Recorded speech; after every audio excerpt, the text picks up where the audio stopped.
सभी कोई ध्यान देंगे। आज मैं आप लोगों को अनुनासिक संधि जिसका सूत्र है यरोनुनासिके अनुनासिको वा, यरो अनुनासिकी अनुनासिको वा।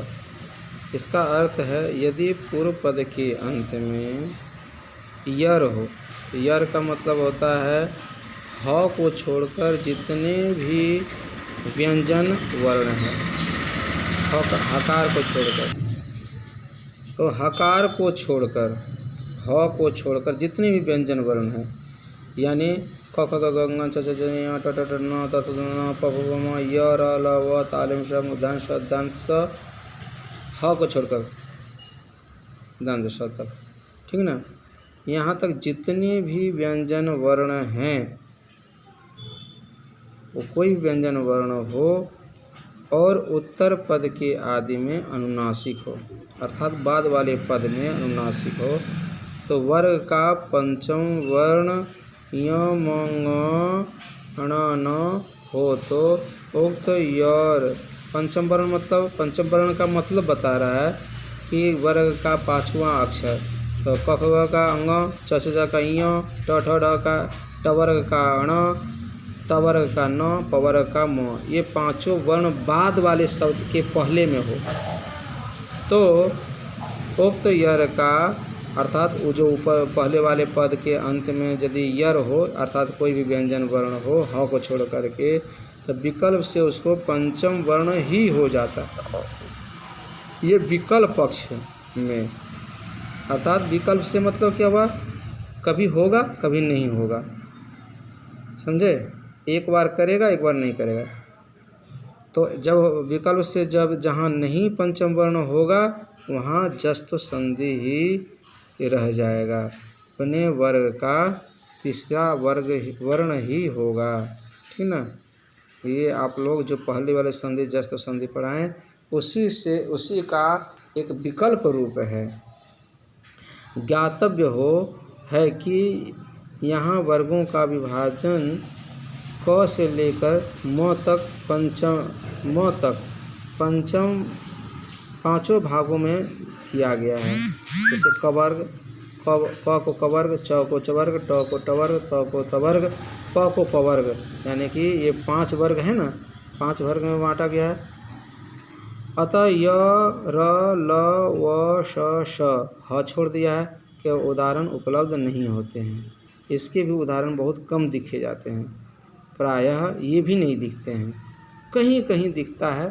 लेकिन हम लोगों को सामान्य केवल वही जानना चाहिए कि क वर्ग से क से लेकर के म तक का जो पांचों वर्ण पूर्व वाले पद में हो, पूर्व वाले पद में पद के अंत में क्या हो, तो क से लेकर के म तक का कोई भी वर्ण हो अंत में, और उसके बाद कोई भी पंचम वर्ण हो, उसके बाद वाले शब्द के आदि में पंचम वर्ण हो।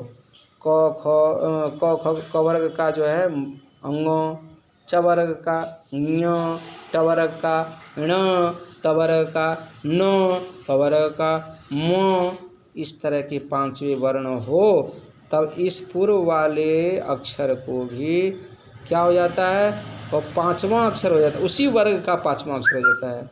अब जैसे उदाहरण आप लोगों को बता रहे हैं, देखिए एतत् धर्म मुरारी है।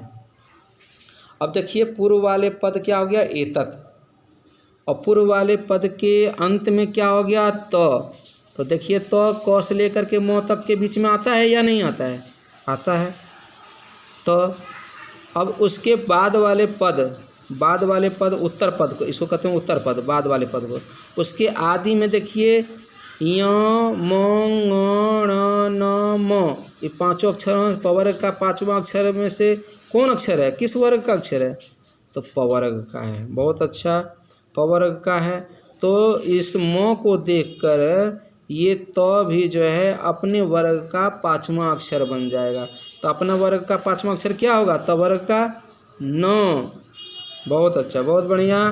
तो न एतन, तब क्या हो जाएगा, एतन और मुरारी मिला देंगे तो बन जाएगा एतन मुरारी। देखिए उसी तरह है, जब ये नहीं करता है, विकल्प से करता है। हम बोले थे ना विकल्प से, विकल्प मतलब क्या होता है, एक बार करेगा नहीं भी कर सकता है। जब नहीं करेगा तब क्या होगा, तो एतत् जो था और मुरारी था, तो वही जस्तो संधि झलाम जसोन्ते पदांते झलाम जसस्यो, पद के अंत में झल हो तो झल प्रत्याहार में तो आ जाता है कि नहीं। तो उसको क्या होगा, जस्त हो जाएगा। जस्त मतलब तीसरा अक्षर हो जाएगा, जो पहले बार अभी पढ़ाए थे पिछले संधि, तो उसी में जो है तो द ही रह जाएगा तीसरा अक्षर। तो वर्ग का तीसरा अक्षर क्या होता है, द। तो एतद मुरारी हो जाएगा, मिला देंगे एतद मुरारी, द हो जाएगा, त को द हो जाएगा। ठीक है ना। आप लोग इसको ध्यान से देखिए।